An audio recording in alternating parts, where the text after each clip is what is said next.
মাননীয় প্রধানমন্ত্রী, আমরা আপনার কাছে আশাবাদী যে আপনি মঞ্চে থাকা অবস্থায় কলেজের ওই ভূমি ব্যবহার করে আরেকটি ক্যাম্পাস করার ঘোষণা দিয়ে যাবেন। মেহরুন সুলতানা ওর কলেজের ব্যাপারে একটি কথা বলেছে। ও আমাকে বলেছে আমার সন্তানের মতো নয়, এবং আমার সন্তান যদি কোনো আবদার করতো আমি রাখতাম কিনা। আমার সন্তান যদি কোনো আবদার করতো, সেটার যদি বাস্তবতা থাকতো বা বাস্তবতা থাকে, অবশ্যই আমি সেটা রাখবো। ও যেই আবদারটা করেছে, আমাদের শিক্ষামন্ত্রী মিলন, উনি এই চাঁদপুরেরই সন্তান, ওনাকে আমি এখনই নির্দেশনা দিব এটার বিষয়টার কি সম্ভাব্যতা আছে সবকিছু বিবেচনা করে। হ্যাঁ, কি ঠিক আছে? শুনেছেন? শুনেন নাই? আচ্ছা ঠিক আছে, তুমি তোমার কলেজের পক্ষ থেকে একটা দরখাস্ত দাও আমার কাছে।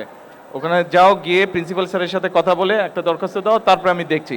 সরকারের থেকে কিছু আইন কানুন আছে, কাজেই আমরা চেষ্টা করব সম্ভাব্যতা যাচাই করে বাস্তবায়ন করতে। আসসালামু আলাইকুম, আমার নাম মেহরুন সুলতানা।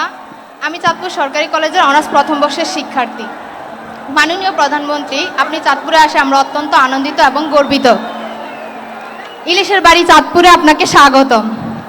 আমি বিগত 3 বছর ধরে চাঁদপুর সরকারি কলেজে পড়াশোনা করছি, কিন্তু বহু বছর ধরে চাঁদপুর সরকারি কলেজে অবকাঠামোগত কোনো উন্নয়ন দেখছি না।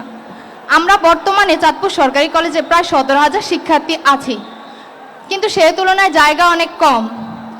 আমাদের কলেজের পাশে কলেজের মালিকাধীন একটি ভূমি রয়েছে, যেটি ব্যবহার করে আরেকটি ক্যাম্পাস করলে আমরা চাঁদপুর জেলার মানুষ এবং চাঁদপুর শহরের শিক্ষার্থীরা খুবই উপকৃত হব। এতে করে চাঁদপুর জেলার শিক্ষার মান উন্নয়ন হবে।